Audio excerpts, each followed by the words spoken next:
this video for today, we are making stir-fry ampalaya with shrimp. Tayong ampalaya with shrimp, guys. Ito na yung ampalaya natin. I-cut lang natin na slices. Na manipis lang.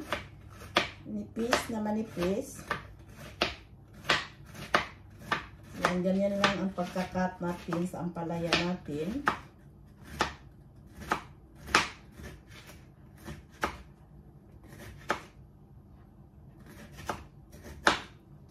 Tuloy lang pagka-cut natin. Ganyan lang. Maganda ito sa mga diabetes, guys. Kaya bumili ako. Kasi I'm surprised. My doctor said na talaga daw ako ay careful sa mga pagkain matatamis. Kaya napansin ko, pwede ito. So, mayroon ako na mainit tubig. Isusok natin sa mainit tubig. Yung ampalaya muna. And then, ito naman ulit. Tuloy lang ang pagka-cut natin hanggang matapos natin pag-cut nito. So, masarap ito, guys. Napaka-simple luto. Lagyan natin kaunting shrimp. It's yummy already. Diskarte lang tayo sa buhay. At ito na nga yan. Nagkikare na ako ng mga pagkain na hindi matamis. Vegetable na ako, and then yan na, guys. At mayroon half ako na sayute. Ano ba ito sa, ewan ko anong pangalan, basta may sayute ako, guys. Ano lang natin cut lang natin din slices. Yan. Same din rin ang pagka-cut natin. So, na-cut na ito. So, stir-fry na natin yung sayute. And this is my,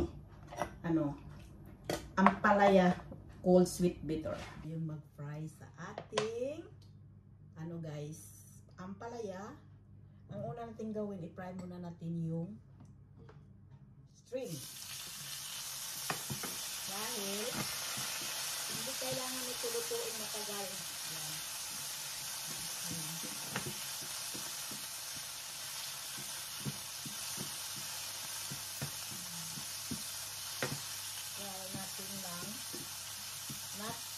Dahil ilagay naman natin ito mamaya. Madali siyang guys, yung nag-brown. I-keep aside lang natin. Keep separate. Yun. Palit natin muna. Natin. And then meron tayong onion and garlic. Ano yan, guys? Yan. Hatiin natin. Gamitin natin din mamaya. Ano natin gawin? Yan. Fry muna natin yung bang sayute. Yan. Meron tayong sayute kaunti. Fry muna yan. Yan. Medium temperature para hindi masusunog. Lulutuin muna yan. Meron tayong salt and pepper. Hindi mawawala yan ang salt and pepper, guys. Yan.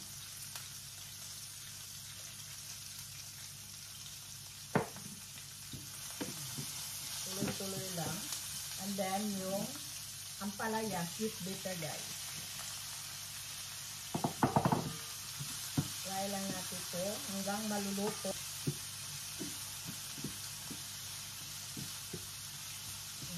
And mayroon tayong kaunting tubig. Start, and lagyan natin siya ng oyster sauce.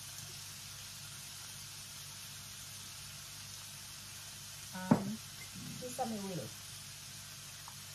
Mahilig ako sa sesame oil, guys. Kung mayroong available sa bahay niyo, pwedeng gamitin niyo, guys. Ito sa inyo na yan, diskarte na kayo paano magluto sa masarap na pagkain. Yan.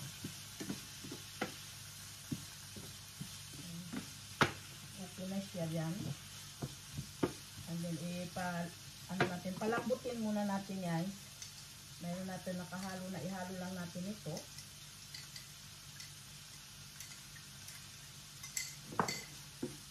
Yan luto.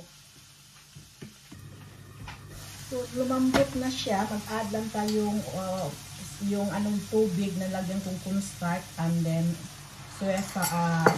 And then fry lang natin. And then i-add natin yung shrimp. Ganyan lang guys. Diba? Napakasimple. So, hindi na yan. Meron na tayong stir fry ang palaya with shrimp. Mayroon pa siyang hati ng yan.